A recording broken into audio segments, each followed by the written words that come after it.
18 horas. Notícias de Manaus, Amazonas, Brasil e do mundo. Agora na Mix. Legal, agora 6 horas, 1 minuto em Manaus. Muito boa noite pra você em 100,7, sempre na sintonia certa. Boa noite, equipe, 18 horas. Boa noite, Rádio Mix. Boa noite, Karime Leão. Boa noite, Carlão, e obrigada pela sua companhia. Sim. Você sintonizado aqui em 100,7, é isso aí. Estamos juntos a partir de agora até às 7 da noite, aqui no 18 horas. Mix. Contando sempre com a sua participação, querido ouvinte. O nosso WhatsApp é o 994887592. Participe! Exato, participa do programa com a gente, manda a sua opinião a respeito dos assuntos que a gente aborda aqui no 18 horas. A sua participação é muito importante, tá valendo também para você que nos acompanha ao vivo pelo YouTube. Participa também. Valendo aí, reforçando o nosso WhatsApp em 994887592. Participe! Mix. Começando 18 horas de hoje com os destaques do dia. Casos de dengue aumentam mais de 300% no Amazonas. Colapso na saúde pública atinge hospitais que eram referência no Amazonas. Tribunal Regional Eleitoral caça deputado Silas Câmara por gastos ilegais na campanha. Governo antecipa desfile das escolas de samba que acontece neste fim de semana. Para 6:02, mais uma vez boa noite para você em 100,7. Esses e outros destaques, os assuntos desta quarta-feira, 31 de janeiro de 2024. Você confere em mais uma edição do 18 horas aqui no Melhor Mix do Brasil. 18 horas. Olha só, em mês de janeiro, finalmente chegando aí, né? Terminando hoje. Tivemos um mês aí completo, né? Esse mês eu acho que teve até mais que 365 dias. Um mês que foi muito longo, cara. Quase um ano esse mês, né? Gente, eu já tô programando festa da virada. É isso aí, já programei com os amigos, Carlão. E foi tenso, né? Porque mês longo. Foi longo. Vamos festejar aí o fim de janeiro, né? A sensação não é só porque janeiro tem 31 dias. É porque janeiro sempre é um mês complicado, gente. É o mês que chegam as contas de dezembro. De uma vez só, né? As contas de fim de ano, dezembro, né? De Natal, de Réveillon, as contas de PVA, IPTU e quem tem filhos, as contas de matrícula, material escolar. Gente, é muita conta, viu? É um mês danadinho, complicado, tá? Só é bom pra quem tira férias. Bom, que não é o caso da maioria dos brasileiros, né, Carlão? Karime, mas o importante é que nós encerramos um mês de janeiro, todos, né, de boa, todos vivos. A maioria com Chegamos. saúde, aí, né, Karime? No bagaço aí, Karime. Tá? Quase isso, né? Vem fevereiro, por favor. Beleza, então é o seguinte, vem aí um período de carnaval, né?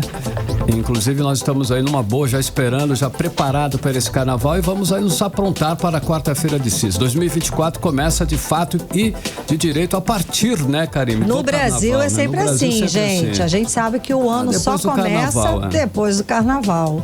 Legal, 6:04, você no melhor mix do Brasil. Valeu, janeiro. Mix. Olha, hoje nós tivemos uma decisão inusitada na política amazonense e realmente foi uma surpresa. Nós estávamos já esperando, na expectativa do que fosse acontecer o resultado e tá aí.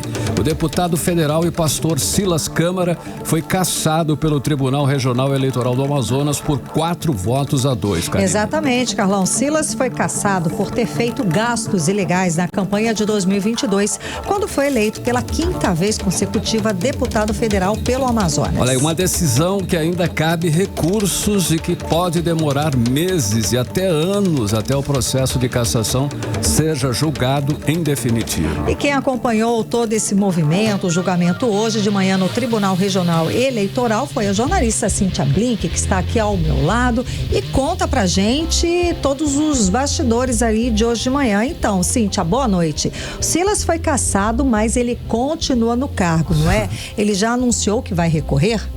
Boa noite, Karime. Boa noite, Carlão. E todo mundo que tá com a gente na 100.7, estranhando meu horário tão cedo aqui hoje. Mas é o assunto do dia, gente. Assunto do momento. Então, vamos lá. Então, Silas foi cassado, né? Teve o mandato de deputado federal cassado, mas cabe recurso. No fim, o que isso significa na prática? Quase que nada mudou. Por quê? Nada. Quase nada. Assim, não. Houve uma decisão. A decisão ela já é importante. impactante. E ela surpreendeu muita gente que estava acompanhando acompanhando esse caso. A defesa do caso também ficou surpresa, mas por motivo de que não queria que fosse cassado.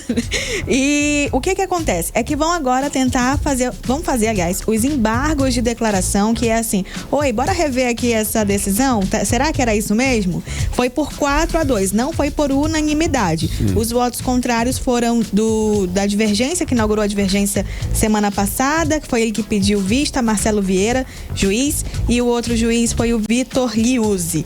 E os 4 que tiveram aquele voto em dezembro, que adiantaram o voto em dezembro, permaneceram com o voto a favor da cassação. O que acontece é que, se fosse unanimidade, o Silas perderia sim, sairia do cargo dele de deputado federal agora. Mas como houve uma diferença, como não teve unanimidade, né? Teve juiz que decidiu de uma forma e outros decidiram de outro, aí ele permanece no cargo e vai poder entrar com os recursos ainda no Tribunal Regional Eleitoral. No caso, ainda há controvérsias, né? Ainda há controvérsias. Se dentro do tribunal ele ainda for cassado, depois de todos esses recursos que vão acontecer, sobe para o Tribunal Superior Eleitoral. E depois do Tribunal Superior Eleitoral, pode subir ainda para o STF. Então, tem caminho. O mandato dele. E até isso tudo acontecer, Bobeira já foi até reeleito.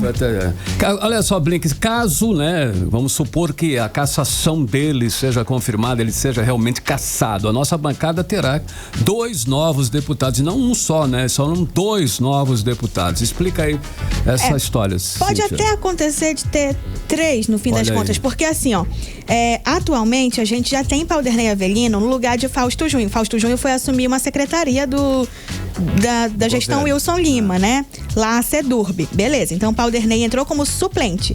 Caso Silas seja cassado, Paulderney assume na vaga dele mesmo, de Paulderney, não de Fausto Júnior. Ele é o primeiro, né? Ele sendo a vaga dele. Só que aí Fausto fica com aquele lugar vago, onde entra Pablo, delegado Pablo, como suplente do Fausto, mas ainda tem uma cadeira, porque Adail Pinheiro também cai, porque se Silas cai, ele leva junto os votos dele. E o Republicanos, onde está Silas e Adail, perde todos os votos que vieram do Silas. Então Adail cai da cadeira também para entrar Alfredo Nascimento do PL. Portanto, a gente fica sem candidato do Republicanos na bancada federal, PL ganha mais 1 e União Brasil ganha mais 1. Nossa, que jogo, hein? Eu tivesse uma lousa aqui, aí lá no Instagram ficaria mais fácil. Ficaria mais fácil. Mas seria uma dança das cadeiras extraordinária. Então, o que significa? Tem muita gente interessada em que Silas caia assim. Portanto, esse tempo de espera pode não demorar tanto assim. Entendi. Depende das manobras. Exatamente, dependendo aí dos interesses. Sim. Então vamos aguardar e vamos continuar aí vendo o que vai acontecer, não é isso? Vou ficar de olho em tudo para contar para você. Valeu, Cíntia. Obrigada pelas informações. Obrigada, tchau, até amanhã. Até amanhã, Cíntia. Agora são 6h09. Você está no melhor mix do Brasil. 18 horas. Olha só, o governo Wilson Lima conseguiu realmente destruir, acabar com o sistema de saúde do nosso estado do Amazonas.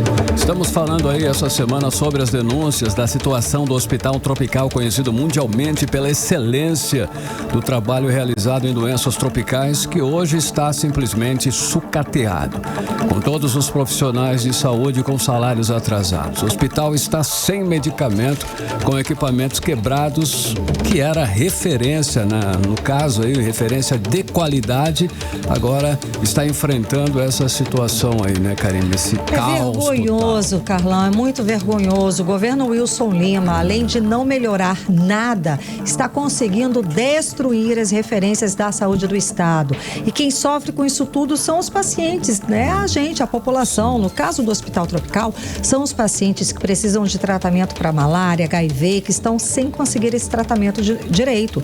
E por causa dessas denúncias, que essa semana a gente vem falando aqui, das manifestações na rua, o Ministério Público do Amazonas fez inspeção hoje no hospital. E a repórter Nathalie Moraes acompanhou e traz pra gente as informações. Boa noite, Nathalie. Então, o Ministério constatou as irregularidades denunciadas, não foi? Boa noite. Boa noite, noite, Karime. Boa noite, Carlão. Boa noite, ouvintes do programa 18 horas.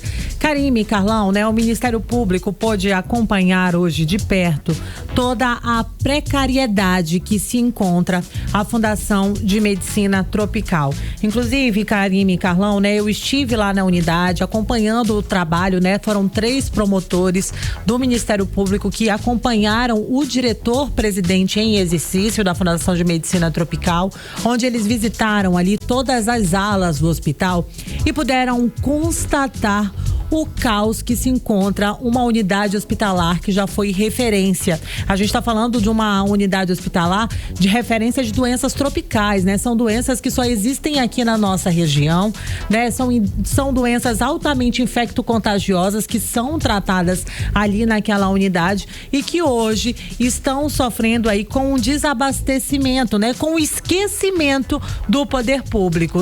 Por que não dizer assim, Karime? A gente pode dizer assim que o estoque hoje na Fundação de Medicina Tropical são estoques críticos de insumos básicos, minha amiga. A gente está falando aí de um hospital que era referência e hoje tem um estoque crítico de luva, por exemplo. Tinha luva para os profissionais de saúde trabalharem hoje, mas para amanhã a gente não tem. E logo que trabalha com doenças infecciosas, né?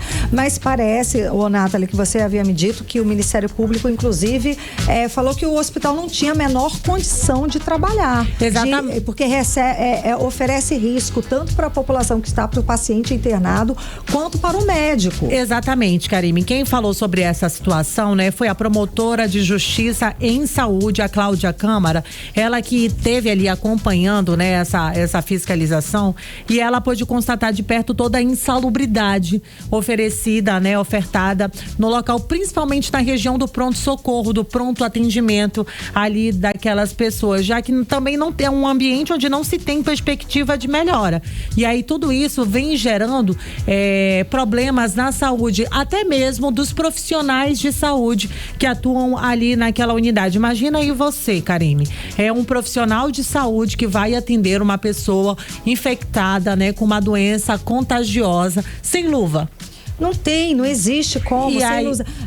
Sem luva. A gente mostrou aqui aquela manifestação da pessoa falando que não tinha papel higiênico, né? Exatamente. O hospital hoje não tem uma equipe de limpeza, né? Durante a fiscalização a gente pôde acompanhar, Karime, que diversas alas do hospital já foram desativadas por conta da falta de repasse do governo do Amazonas para as empresas que prestavam serviço de refrigeração. E aí o Estado também não vem prestando, né? Não vem fornecendo aí, não vem efetuando o pagamento também da empresa de limpeza que fazia toda a manutenção e higienização da Fundação de Medicina Tropical.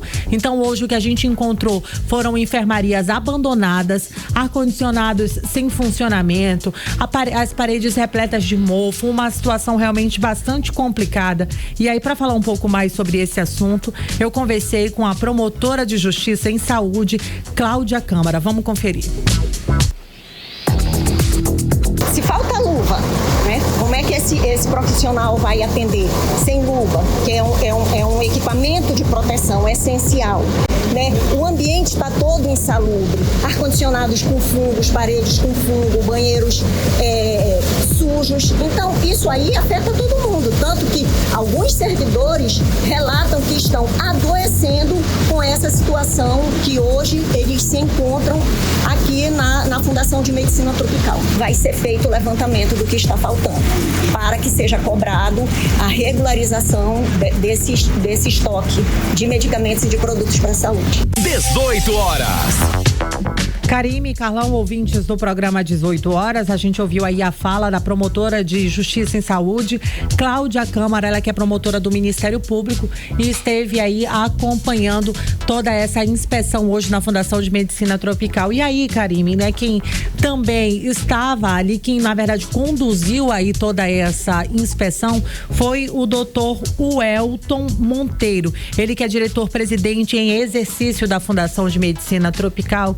E assim assim, ele não escondeu em nenhum momento a revolta dele pelo abandono que a Fundação de Medicina Tropical vem sofrendo por parte do governo do Amazonas e da Secretaria Estadual de Saúde. Ele disse que ele já está cansado de enviar aí tantos documentos relatando toda a precariedade que se encontra a unidade hospitalar e não ter nenhuma resposta. Mas vale a gente reforçar também, Karime, que a Fundação de Medicina Tropical teve uma redução de repasse. O Estado reduziu a verba que enviava para a Fundação de Medicina Tropical. Cerca de 14,52% foi essa redução aí. Uma redução de cerca de 13,2 milhões de reais a menos. É muita coisa. E aí tudo isso, Karime, vem impactando diretamente, é claro, lá na ponta, naquela pessoa, né, que chega ali infectada com malária. A gente está aí nesse período onde pessoas são altamente, né, infectadas por doenças infecto-contagiosas, picada de animais peçonhentos, e é para a Fundação de Medicina Tropical que esses pacientes são encaminhados. E hoje o hospital sequer tem papel higiênico para oferecer para os pacientes e também para os funcionários. Em contrapartida, para comunicação não falta dinheiro, né? Para isso aí com certeza não falta, né? Para vender que tá tudo certo, e para isso aí não falta, Carlão. E aí, para falar um pouco mais sobre a crítica situação da Fundação de Medicina Tropical, eu conversei com o Elton Monteiro, ele que é diretor-presidente em exercício da Fundação. Vamos conferir. Nós caminhamos com eles por vários setores da Fundação, especialmente os setores da área clínica do hospital, no ambulatório e nas enfermarias. E nós, de fato, ficou muito claro, eu acho, para eles, uma coisa que a gente já vem observando há um tempo, que é o sucateamento e a falta, né, de insumos para terapêutica, para diagnóstico dos pacientes, e também a falta de profissionais, né, em decorrência de vários contratos cujos recursos não foram repassados para a Fundação de Medicina Tropical. Eu destaco que nós temos documentação enviada para a Secretaria Estadual de Saúde de todas essas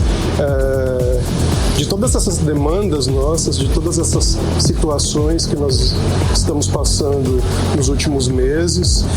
Foi uma das coisas que foram entregues a eles, todos os ofícios, toda a documentação pertinente ao orçamento da instituição, do que nós recebemos e do que não recebemos.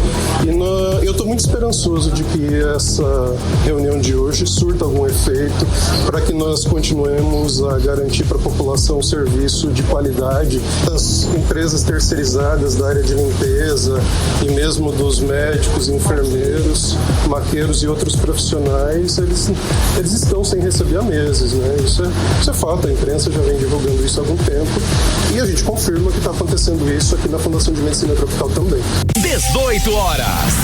Karime e Carlão, ouvintes do programa 18 horas, a gente ouviu aí a fala do Elton Monteiro, ele que é diretor-presidente em exercício da Fundação de Medicina Tropical, né? Ele que acabou conduzindo aí essa inspeção dos promotores, Karime, e ele finalizou aí a fala tocando em um ponto no qual a gente vem acompanhando diariamente aqui no programa 18 horas e já faz algum tempo, que é a falta de pagamento dos profissionais de saúde, né? E aí lá na Fundação de Medicina Tropical ele falou que até mesmo os médicos, né? Aquelas pessoas que estão ali, né? Fazendo o atendimento, além dos maqueiros, os profissionais de limpeza, os técnicos de enfermagem, lá na Fundação de Medicina Tropical, até os médicos estariam 3 meses, pelo menos, sem receber o repasse dos pagamentos. Exatamente. Eu vou aqui, como o Carlão falou da questão da publicidade, eu fui ver aqui o orçamento para a publicidade do Amazonas para 2024 dobrou em relação ao ano passado, é o maior da história do estado do Amazonas, 290,3 milhões de reais, o que está para propaganda do exato, destinado para a propaganda, né? É o maior da história do estado do Amazonas, o repasse para a publicidade que o governo do estado do Amazonas está fazendo, está prometendo para este ano. E lá na ponta, o que a gente vê? profissionais da saúde sem conseguir receber salários, porque o governo do estado não paga os fornecedores, as empresas e tudo mais. Tem alguma coisa muito errada. Tá investindo em publicidade porque a história, a realidade nossa do dia a dia tá tão ruim, que é preciso investir milhões em publicidade, a maior verba da história, para maquiar isso tudo. Encobrir. Exato, encobrir, maquiar isso tudo e tentar passar para a população que está tudo bem, mas não está. Tá aí os médicos, tá aí o médico falando. O Instituto de Medicina Tropical, gente, referência mundial para tratamentos de doenças que só existem aqui. Não tem papel higiênico, não tem o básico, luva. Como é que o profissional vai trabalhar sem luva num hospital que trata doenças infecciosas? Tá tudo muito errado. Muito errado, Karime. E essa, né, não é uma situação que atinge somente a Fundação de Medicina Tropical. A gente vem acompanhando aqui no programa 18 horas, né? É a situação do SECOM, é a situação do Joãozinho, do ICAM, do Hospital e Pronto-Socorro 28 de agosto, da maternidade Dona Lindu. A saúde aqui no nosso estado realmente tá um caos. E também, quem também esteve nessa inspeção lá na Fundação de Medicina Tropical foi a promotora Luissandra Menezes. Ela que é promotora de saúde do Ministério Público, e ela falou, né, sobre essa falta de resposta por parte do governo do Amazonas. Muitas vezes as pessoas me questionam, né, Nathalie, vocês falam tanto sobre essa situação da saúde, vocês não têm nenhum retorno? Não. O que acontece, né, Karime? Quando a gente tem um retorno, muitas vezes é um retorno tardio. E isso acontece até mesmo com o Ministério Público. Ela falou sobre isso durante a entrevista coletiva. Vamos conferir.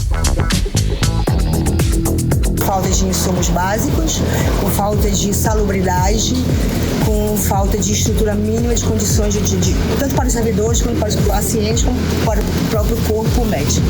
Bom, nós vamos reunir, né, para tratarmos quais são as medidas cabíveis aqui à situação, destacando que hoje nós vimos aqui nessa visita à Fundação Tropical, mas que esse problema se estende às demais unidades de saúde. Então, em decorrência disso, nós montamos um grupo de trabalho onde terá a participação do Ministério Público da Saúde, do Patrimônio Público, para que nós possamos fazer o levantamento das questões, das necessidades das unidades de saúde, para que a gente possa tomar as medidas cabíveis. Recebemos respostas, muitas vezes tardias e insatisfatórias. Por isso, essa nossa ação de ir logo verificar as reais condições e no nosso grupo de trabalho adotar as medidas pertinentes a sanar essas deficiências. 18 horas. Karime e Carlão, ouvintes, a gente ouviu aí a fala agora da Luissandra Menezes, ela que é promotora de saúde do Ministério Público. Karime, né, a gente já sabe que essa situação é recorrente em outras unidades de saúde. De falta de estrutura, sim, a gente está sempre falando aqui, falando sobre as denúncias. E aí um outro ponto, né, hoje, né, na manhã dessa quarta-feira, né, o Instituto da Mulher Dona Lindu, que fica ali, aqui ao lado do Hospital e Pronto-Socorro 28 de agosto, na zona centro-sul de Manaus, mais uma vez trouxe à tona aí os casos de descaso com a saúde da mulher. Dessa vez, Karime, várias mulheres denunciaram a falta de atendimento e até mesmo de um exame tão básico para uma maternidade. Karime, o Instituto Dona Lindu hoje não estava fazendo ultrassonografia. Meu Deus, o que? O equipamento tá quebrado? Karime, eles não tinham equipamento, eles não tinham ultrassonografista e não tinha maqueiro para conduzir as pacientes. E aí foi realmente um caos. A gente conversou com a autônoma Ângela Valente, que ela, inclusive, foi ela que procurou a nossa equipe de reportagem. E aí, desde então, Karime, várias mulheres, né, que estavam ali desde as primeiras horas da manhã, ficaram por horas aguardando um atendimento, né? E aí ela falou sobre todo esse caos, já que um médico ginecologista estrangeiro foi até a direção do hospital e ele se disponibilizou para atender dezenas ali de pacientes que estavam na unidade, porque não tinha médico, não tinha ultrassonografista, não tinha maqueiro. Peraí, aí não tinha médico, daí tinha uma pessoa lá, um estrangeiro por acaso estava lá. Ele era médico, ele se disponibilizou. Falou, olha, eu posso ajudar. Exatamente, Karine. E aí a Ângela Valente, ela que é autônoma, estava ali acompanhando uma paciente, denunciou essa situação pra gente. Vamos conferir. Várias mulheres estão aqui no Instituto aguardando atendimento, né? E para completar, é um entra e sai de médico, aí agora colocaram o médico que nem fala o nosso idioma, tem uma moça tentando ajudar e a confusão tá feita, né? Se você tem muitos também exames de ultrassom, e várias pessoas estão desde a manhã esperando, aguardando e nada. Só tem um ginecologista atendendo uma pessoa só. 18 horas. Karime, Carlão, a gente ouviu aí a fala da Ângela Valente, né? Ela que estava ali acompanhando uma paciente no Instituto da Mulher, Dona Lindu, na manhã de hoje. E aí ela estava denunciando, ela denunciou pra gente toda essa situação de caos. E outra paciente que também falou sobre o descaso da saúde no Instituto da Mulher foi a indígena da etnia Cocama, a cacique Maria Ione Brandão. Ela descreveu um pouco mais de como é que estava a situação de caos na manhã desta quarta-feira na unidade. Vamos conferir. Caos de nossa saúde, especialmente, né, para os nossos povos originários, não só os povos originários, mas também, né, pro branco, como nós falamos, né, que precisa também da saúde, assim como nós, né. Estamos aqui, muita mulher, né, aqui sentada, né. E assim, né, precisamos de uma saúde, né, de uma saúde boa. Para onde é que está indo o dinheiro da nossa saúde? 18 horas. Karime, Carlão, ouvintes, a gente ouviu a fala aí da Maria Ione Brandão, ela é cacique da etnia Cocama, e as denúncias, Karime, elas realmente não param. Mas uma paciente também enviou um áudio hoje e, segundo ela precisava de um atendimento. Ela chegou com sangramento lá no local e ela foi em busca desse atendimento. Ela tá grávida e precisou desde ontem ela vem tentando, ela está com uma gravidez de risco e, para surpresa dela, quando ela chegou hoje lá no Instituto da Mulher, não tinha médico.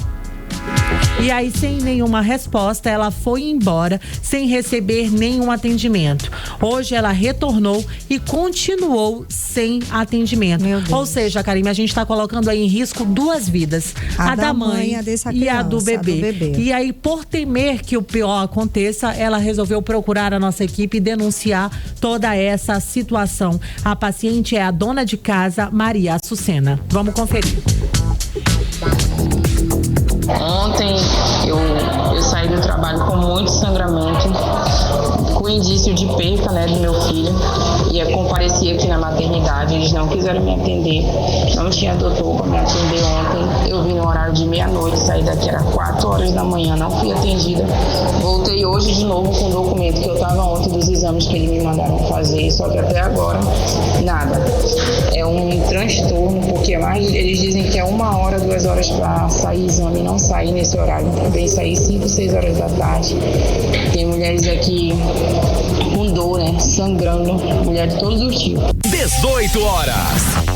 Karime e Carlão, nós ouvimos aí a fala da Maria Açucena, ela que é dona de casa, denunciando todo esse descaso lá no Instituto da Mulher, Dona Lindu. Mas assim, Karime, lá são mulheres que já vêm de outras unidades, ficam tentando atendimento. O Instituto da Mulher, Dona Lindu, também já foi referência em saúde da mulher e hoje é mais uma unidade hospitalar aqui da nossa capital que vem sofrendo aí com todo esse descaso por parte do governo do estado e da Secretaria Estadual de Saúde. Karime, Carlão. Completamente destruído, né? Completamente sucateado. Imagina essa mãe gestante, tá há 3 dias procurando ajuda, procurando a saúde pública do estado do Amazonas, que irresponsavelmente não consegue prestar essa assistência às mães. Corre risco, sim, essa mãe e essa criança.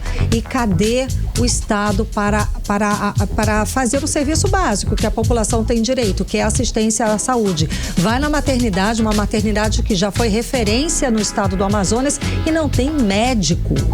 Gente, a que ponto a gente chegou? Não há médico para atender aos pacientes. Outra denúncia que a gente recebeu hoje à tarde aqui na redação foi da falta de médicos no 28 de agosto. Um pronto-socorro importantíssimo aqui de Manaus. Quem recebeu essa denúncia foi o repórter André Meirelles, que está aqui ao vivo e traz mais informações pra gente. André, é isso mesmo? Está faltando médico também no 28 de agosto? Boa noite. Muito boa noite, Karime, boa noite, Carlão, boa noite a você que nos acompanha ao vivo aqui na 100.7 e também através do nosso canal no YouTube. Olha, recebemos a denúncia de que falta médicos, clínico geral para fazer o atendimento de dezenas de pacientes que aguardam atendimento, né? Desde agora pela tarde, né? Do começo da tarde no Hospital de Pronto-Socorro 28 de agosto. Uma das pacientes, inclusive no local, que além de estar aguardando o atendimento, como a repórter Nathalie Moraes falou agora há pouco, no Instituto da Mulher, também precisou de um atendimento agora. A gente está falando do que aconteceu hoje, agora há pouco, ali no Hospital 28 de agosto. Mas a fila era grande e ainda há relatos, né, de que alguns servidores da saúde acabaram paralisando os serviços hoje. Eles denunciam falta de medicamentos, insumos, leitos e também alguns exames, né? Agora, inclusive agora, Karime, Carlão e ouvintes, agora no início do programa, eu voltei a entrar em contato com os denunciantes. Eles continuam lá, tanto no Instituto da Mulher quanto no Hospital 28 de agosto, esperando por esse atendimento, né? E a gente fala aqui de outras denúncias além dessas aqui, que a gente está falando do que a repórter Nathalie Moraes abordou agora, algumas falas de algumas pessoas que estão lá buscando por atendimento, que são vídeos, inclusive, que eles enviam de toda a situação. A gente tem todo esse material aqui, né? A gente já entrou em contato com a Secretaria de Estado de Saúde por e-mail, a gente já entrou em contato esperando um posicionamento, uma nota. E aí, como é que vai ficar? Que horas vão mandar esses especialistas? Por que não tem esses médicos ali no local? Mas até agora não recebemos nenhuma resposta. Para variar, né, André? A gente sempre faz essa pergunta, sempre manda um e-mail direitinho, tenta entrar em contato com as assessorias de comunicação, mas a gente não consegue uma resposta simples. Por que não tem médico dentro dos hospitais de responsabilidade do governo do estado? E tudo o que falamos e estamos falando aqui, Karime e Carlão, é baseado com as denúncias que a gente recebe aqui, com fotos, com vídeos. Tudo que está acontecendo lá. Agora há pouco, a gente recebeu também um vídeo de um dos pacientes que chegou a entrar na unidade lá de ultrassonografia do Instituto da Mulher e não tinha médico nem nada, a máquina lá parada, desligada, né? Então, essas e outras denúncias que a gente recebe. E falando também do Hospital 28 de agosto, um hospital antigo, inclusive, né? Funcionando aí desde 1986, ele era uma referência de atendimento a traumas ortopédicos, urologia de emergência e principalmente também para o tratamento de cálculo renal e de vítimas com queimaduras, né? No hospital, no 28 de agosto, que funciona o Centro de Tratamento de Queimados, que também era referência na região norte nesse tipo de atendimento, hoje os pacientes reclamam, né, que deixa a desejar, né? Não sabe se vai lá, tem dúvidas. Eu vou lá, mas e aí, será que realmente eu vou receber esse atendimento? Ela vai na incerta, né? Exatamente. E gente, qualquer acidente aqui nessa região próxima do 28 de agosto, de trânsito, qualquer coisa, qualquer trauma que não seja na cabeça, a pessoa vai pra lá, todo mundo vai pra lá. Então, como que não tem médico num pronto-socorro tão importante desse, de tanta circulação dessa, gente? É uma pergunta que a gente não recebeu resposta, não é, André?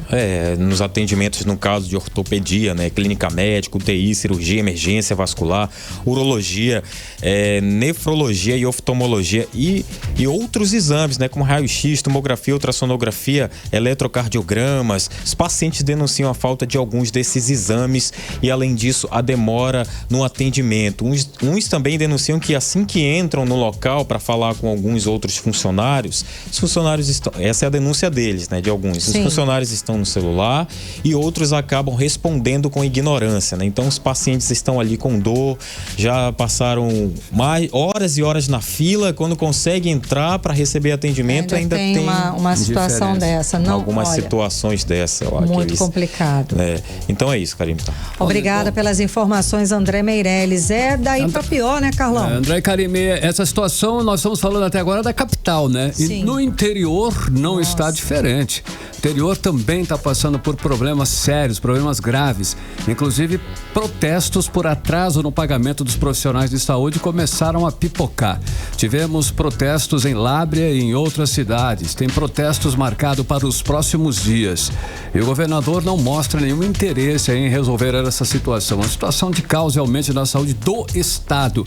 5 crianças morreram à espera de cirurgia na Fundação Secom e nada foi feito. Esse caso é terrível, né, Carlão? A gente está acompanhando o sofrimento Várias dessas situações. famílias, esperando por uma solução, por um atendimento, por uma transferência para que essas crianças diagnosticadas com tumores cerebrais, para que elas comecem o tratamento na Fundação Secom.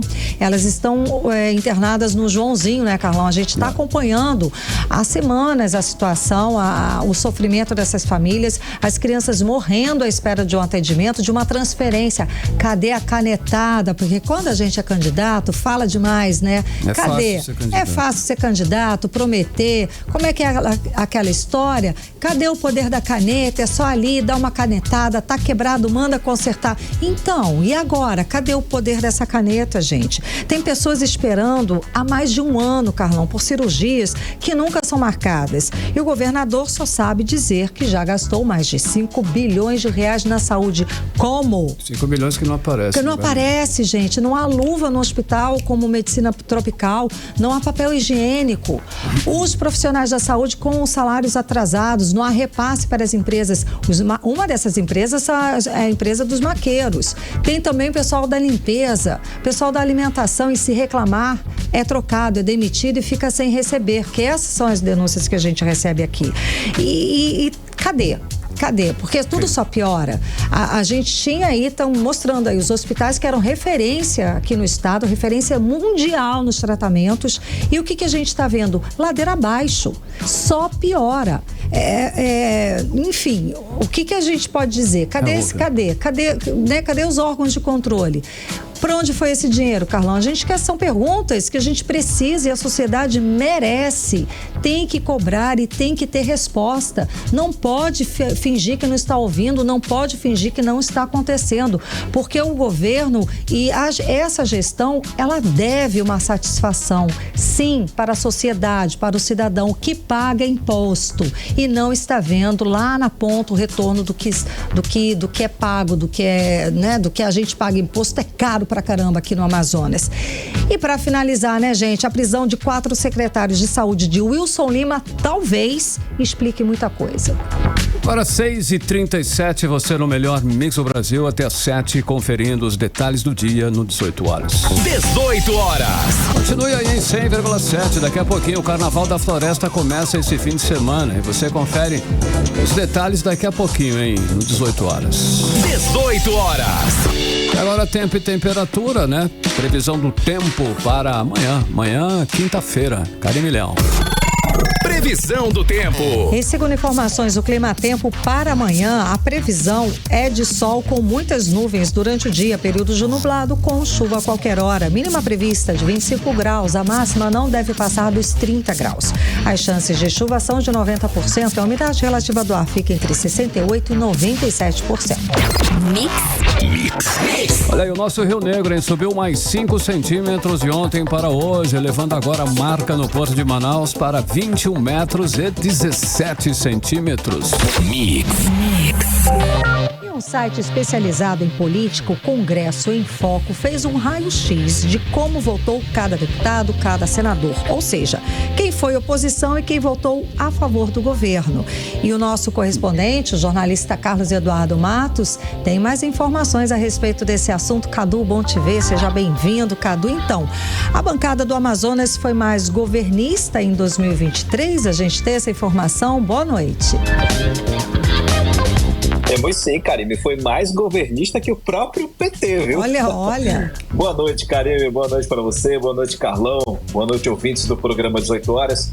Karime, o site Congresso em Foco, um dos mais conceituados do país, criou uma ferramenta que mede o grau de governismo dos parlamentares, ou seja, em que nível está o alinhamento deste parlamentar com o poder executivo, no caso, o governo Lula, né? E respondendo a sua pergunta, Karine, a bancada do Amazonas está muito governista, viu? Para você ter uma ideia, o grau de governismo do PT foi de 90%.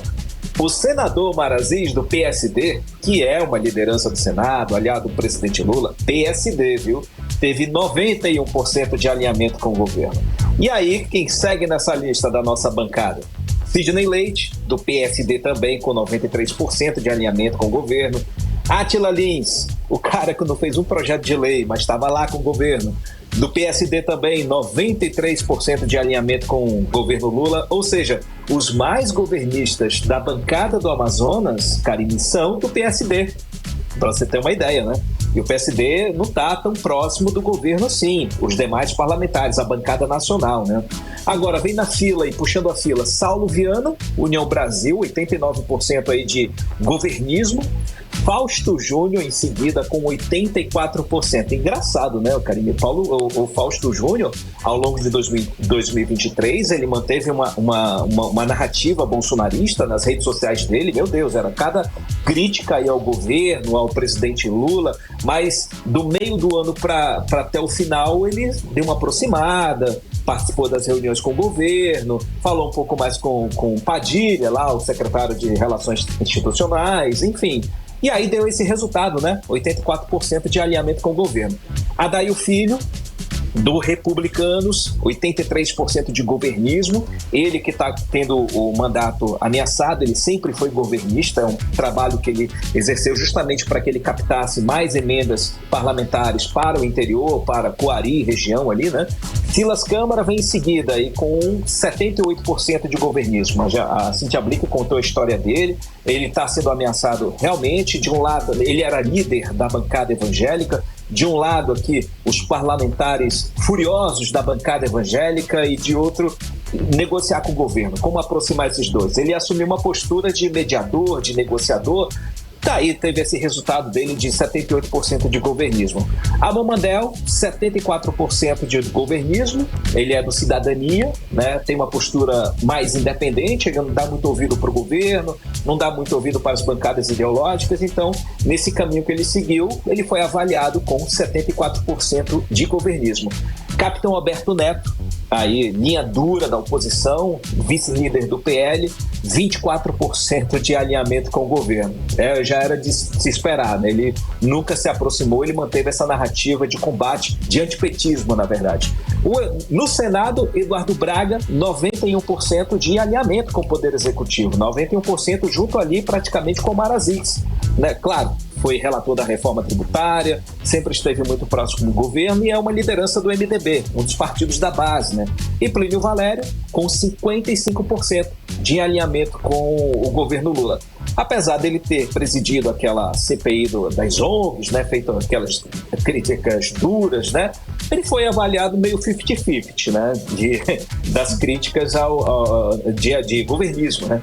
Ou seja, Karine, esse radar do Congresso que a gente acabou de falar mostra que a bancada do Amazonas, apesar de ter uma essência de centro e de centro-direita, ela está muito próxima do governo Lula e é o melhor caminho. A história diz isso, viu, Karine? Porque a nossa bancada é muito pequena, né? E tem mesmo que estar perto do governo para conseguir captar o maior volume possível de recursos federais. É dessa forma que se consegue, não é só com as emendas individuais que são obrigatórias. O parlamentar tem que estar lá, batendo a porta, tem que conversar com o ministro, tem que falar com... Para isso tem que ser brother, tem que ser amigo, tem que ser aliado. A política aqui em Brasília é assim. E a bancada tem feito, pelo que tem visto no radar do Congresso, está fazendo o dever de casa pelo visto. Karine e Carlão. Ricardo, olha só, Flávio Dino se despediu hoje do Ministério da Justiça, pegou o beco. Pegou o beco, isso que eu ia falar, o Carlão, ele pegou o beco pro STF, viu? Hoje ele deixou oficialmente o cargo de ministro da Justiça para que no dia 22 de janeiro ele tome posse do cargo vitalício de ministro da Suprema Corte. Atravessou a rua, né, Cadu? Atravessou a rua. E o Ricardo Lewandowski toma posse do cargo no dia 2, como novo ministro da Justiça e Segurança Pública, por indicação do presidente Lula, né? Como último ato, o Carlão, Flávio Dino fez uma coletiva de imprensa para apresentar os resultados do Ministério sob o comando dele. Meio que uma prestação de contas, né? E um dado que chamou a atenção foi, apresentado por ele aí, foi a queda do número de homicídios no país. Segundo ele, Carlão, Flávio Dino, segundo ele, o ministro Flávio Dino, o país registrou uma redução de 4,17% na incidência de crimes contra a vida em 2023. E, ao mesmo tempo, ele registrou um aumento de 25,5% nas apreensões de armas ilegais. E, por último, nesse tripé, reduziu em 56% a concessão de porte de armas de fogo de uso pessoal. Ou seja, Carlão, o Flávio Dino usou esses números aí para estabelecer uma linha de causa e efeito. Menos armas, menos crimes. E essa coletiva, na verdade, Carlão, foi para mostrar que a política do governo Lula, contrária ao armamentismo, como foi no governo anterior, foi bem sucedida nesse primeiro ano. Essa foi a mensagem que Flávio Dino deixou antes de ir para o STF, de atravessar a rua. E ele deixa o cargo dando aquela cutucada, né, nos grupos pró-armas e também na base bolsonarista do Congresso, que odeia ele, claro. E falando nisso, Carlão, eu trouxe aqui um trecho da fala de Flávio Dino sobre a questão do fechamento dessa porteira de acesso às armas no país. Vamos ouvir um trecho da fala do Flávio Dino.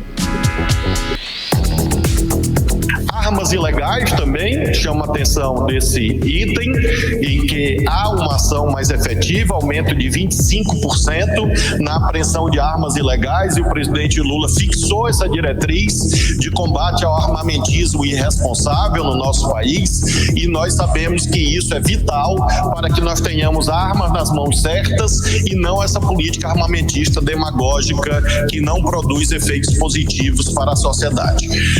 Em relação ao registro de novas armas, nós tivemos uma redução de 79%, efeito dos decretos, presidente, que o senhor editou desde o dia 1º de janeiro até o mês de julho. O senhor editou 3 decretos e, com isso, nós tivemos o fim dessa era de banalização do acesso à arma. Lembro de roubos, furtos, desvios que há em razão desses arsenais que são indevidamente, eram no passado repassados a pessoas que não tinham a habilitação necessária. Então, registro de novas armas, redução de 79%, comparando 2022 com 2023. 18 horas. A gente acompanhou a fala do ex-ministro, né, da Justiça, Flávio Dino, fazendo o balanço hoje do trabalho dele, né, Cadu, antes de atravessar a rua. Exatamente, Karine. Outro ponto que chamou a atenção, Carlão e Karine, foi que Flávio Dino, antes de deixar o cargo, ele afirmou, né, que deixou aí uma diretriz ao Sistema Único de Saúde, o Sistema Único de Segurança Pública, de obrigatoriedade das câmaras corporais em todos os policiais militares do país, viu? Só depende agora do novo ministro Ricardo Lewandowski tomar para frente essa proposta junto aos governos estaduais. Se o Ministério disser que vai ser obrigado, os estados vão ter que contratar esse serviço, né? Porque não é comprar a câmera, é contratar a empresa que faz esse serviço, que presta esse serviço. Então, Flávio Dino diz que a letalidade policial diminuiu em 2%, mas é um número muito grande, 6.300 casos em 2023. 6.300 pessoas mortas durante atividades policiais. Então, esse é o assunto que deve evoluir nos próximos dias, e a gente deve ver que está arrumando aí, está indo para o caminho da obrigatoriedade das câmeras de porte dos policiais, inclusive no estado do Amazonas. Karine, Carlão. Sem dúvida. Cadu, obrigada pelas informações, Cadu. Até amanhã. Valeu, Cadu. Valeu, galera. Até amanhã. Tchau. Mix. Olha só, o Amazonas está entre os 10 estados do Brasil com maior aumento no número de casos de dengue. Exato, Carlão. O Amazonas aparece com aumento de 366% no número de casos. Vamos acompanhar mais detalhes sobre o assunto agora com Nathalie Moraes. O Brasil vive uma alta no número de casos de dengue. Os números chamam a atenção, uma vez que o país já vivia um cenário de crescimento nos últimos 2 anos, tendo ultrapassado 1.000 mortes pela primeira vez em 2022 e superado esse recorde em 2023. O Amazonas está entre os 10 estados do Brasil com maior aumento no número de casos da doença. Os dados estão no Sistema de Informação de Agravos de Notificação do Ministério da Saúde.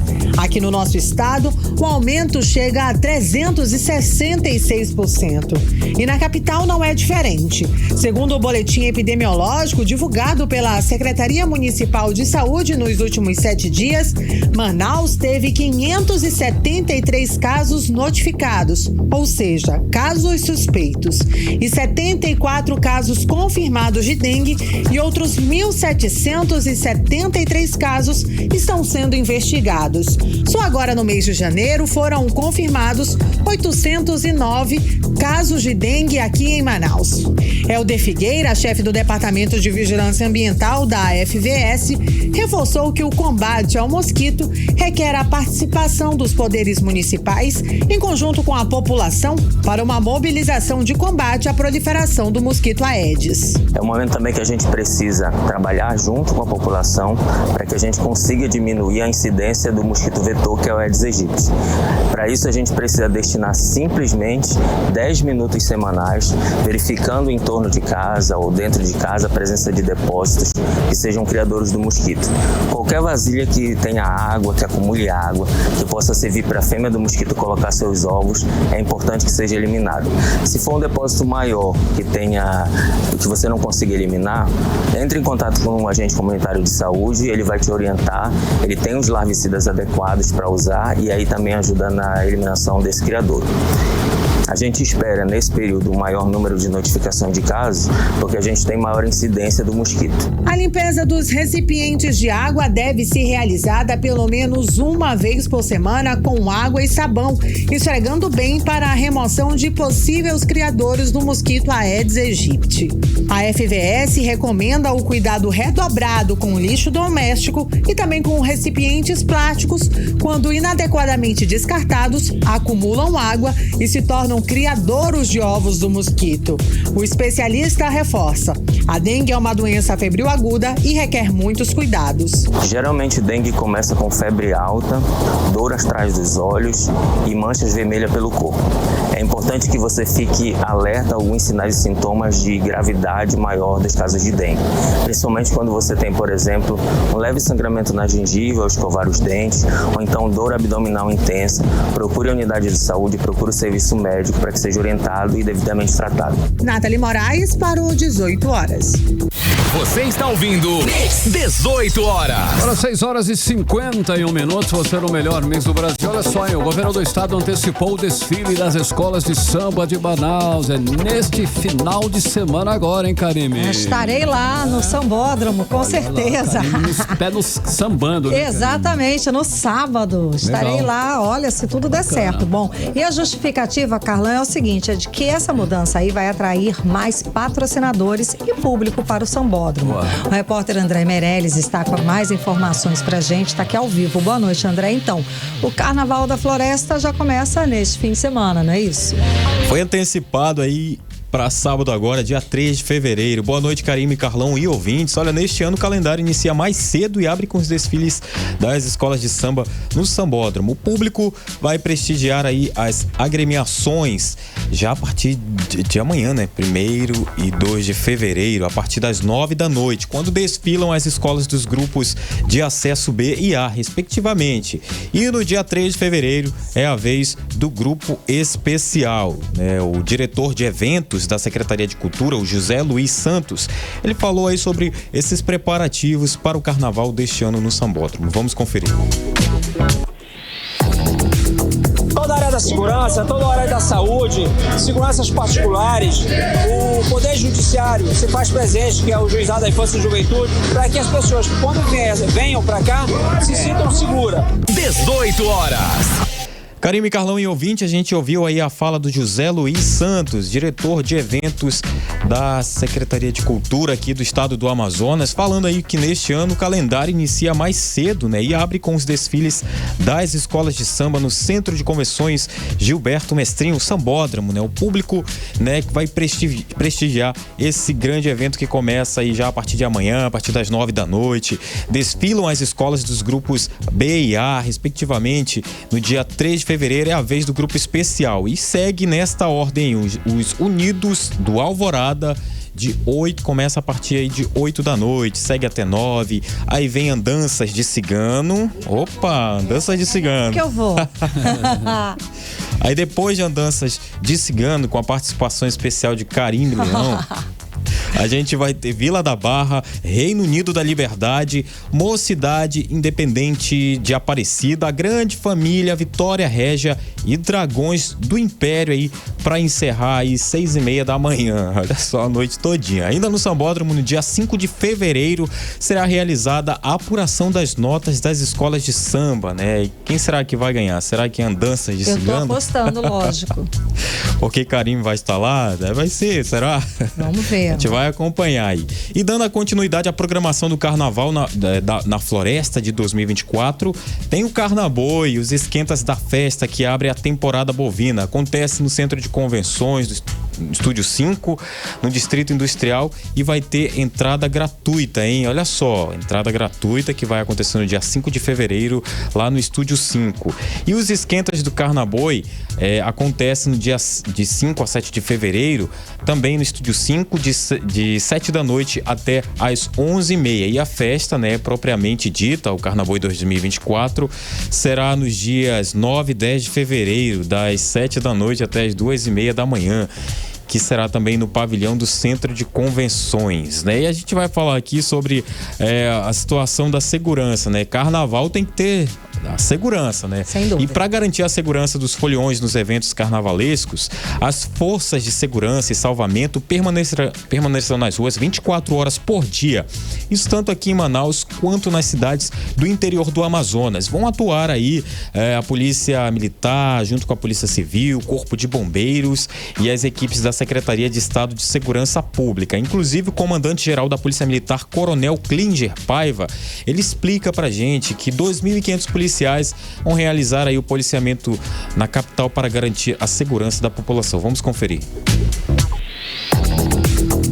Todas as nossas tropas, todas as modalidades de policiamento vão estar atuando. O policiamento ele vai estar não somente no local, mas também vai estar reforçado em toda a cidade e junto com todos os órgãos que compõem o sistema de segurança pública vão estar atuando aí para levar essa segurança durante as festividades do Carnaval. 18 horas. Karime, Carlão e ouvinte, a gente ouviu a fala do Coronel Klinger Paiva, ele que é comandante-geral da Polícia Militar no Amazonas, falando aí sobre toda essa segurança que vai ter no Carnaval em toda Manaus, estado do Amazonas, para evitar aqueles vídeos que viralizam, né? Como viralizou no ano passado, vídeos de confusão, de quebra-pau ali nas praças, nas ruas de Manaus. Então vai ter essa segurança aí, atenção aí, os que gostam de ficar quebrando garrafas, né? Arrumando confusão em Carnaval. Nesse ano não vai ter espaço. Vai ter policiamento aí bem ostensivo. Exatamente. E a permanência, a gente fala aqui da situação de permanência de crianças e adolescentes. Crianças de até 12 anos não poderão assistir ao desfile das escolas de samba no Centro de Convenções. Para essas crianças aí de 5 a 12 anos que irão desfilar, será necessário ter alvará e documentação do Juizado da Infância e da Juventude Infracional. E a decisão foi alinhada pelo Juizado com os órgãos do Governo do Estado, a União dos Blocos de Carnaval e demais instituições de proteção das crianças e adolescentes, né? Os adolescentes de 12 a 18 anos deverão portar documento de identificação com foto para assistir e permanecer nos desfiles das escolas de samba, além de estarem acompanhados pelos responsáveis. Karime, Carlão. Obrigada pelas informações, André Meirelles. Até amanhã. Valeu, André. Até amanhã, 6h57. Mix. 18 horas. Esporte. Agora, giro esportivo com Cid Soares. Olha só, hoje o Rio Negro empatou com Alvorada pelo Barezão, Cid. Pois é. Hoje a diretora do Rio Negro, inclusive, se reuniu com o técnico Sidney Bento e a comissão técnica depois do terceiro jogo do clube sem vitória no Campeonato Amazonense. Nesse encontro, o presidente Washington Deneirais decidiu manter o treinador no cargo até o fim do estadual. O comandante foi anunciado pelo clube ainda em 2023 com a primeira contratação para a temporada. E nesse estadual deste ano, Sidney esteve à frente em todos os 3 jogos. A equipe soma 2 empates e 1 derrota. Em uma busca aí, né, de conquista pela primeira vitória, o Rio Negro entra em campo no sábado contra o Amazonas. Essa partida rola no estádio Carlos Amit, 3h30 da tarde. Hoje o Amazonas oficializou em suas redes sociais, né, a contratação aí do volante Felipe Bastos, de 33 anos, para a temporada desse ano. E essa é a primeira vez que o jogador campeão da Copa do Brasil 2011 pelo Vasco atuará na região norte do Brasil. No currículo, Bastos tem uma grande identificação, né, com o Vasco da Gama, acumula passagens por diversos clubes brasileiros como Grêmio, Sport, Corinthians, Ponte Preta, Goiás e Avaí, onde atuou em 17 jogos na Série B do Campeonato Brasileiro e marcou um gol. Fora do Brasil, o Felipe já atuou no Benfica em 2009 e no Belenenses de Portugal e Servette na Suíça em 2010. O volante ainda jogou no Al Ain e Banias, ambos no Emirados Árabes. Na verdade, são duas contratações, né? Além do Felipe Bastos, o zagueiro Ivan, ex-Guarani, revelado e vinculado ao Boca Juniors da Argentina, também está na área. Bom, o Corinthians recusou uma proposta do Wolverhampton da Inglaterra pelo centroavante Yuri Alberto. O clube inglês tentou o empréstimo do jogador até o meio do ano com valor de compra fixado após o período, mas não há interesse do Corinthians em emprestar o Yuri Alberto. A diretoria alvinegra avisou que só aceita negociar o atleta em definitivo. O Timão tem 50% dos direitos econômicos do jogador. E é isso que nós tínhamos para hoje. Beleza, Cid Soares. Valeu, Cid Soares. Valeu, até amanhã. Até amanhã. Até amanhã. Agora, 6h59. Mix. Seguimos direto para o editorial 18 horas. Editorial 18 horas. É cada dia mais preocupante o crescimento dos casos de dengue no Amazonas neste início de ano. O estado está entre os 10 com maior aumento no número de casos registrados, segundo o Ministério da Saúde. O Brasil vive uma alta de dengue que já levou ao menos 2 estados, Minas Gerais e Acre, e o Distrito Federal a decretarem situação de emergência pela doença. Há um alerta global da Organização Mundial de Saúde para o aumento dos casos. O período das chuvas e as altas temperaturas em razão das mudanças climáticas estão ajudando a aumentar os casos. A dengue é uma doença que pode matar. 75% da transmissão ocorre dentro das casas.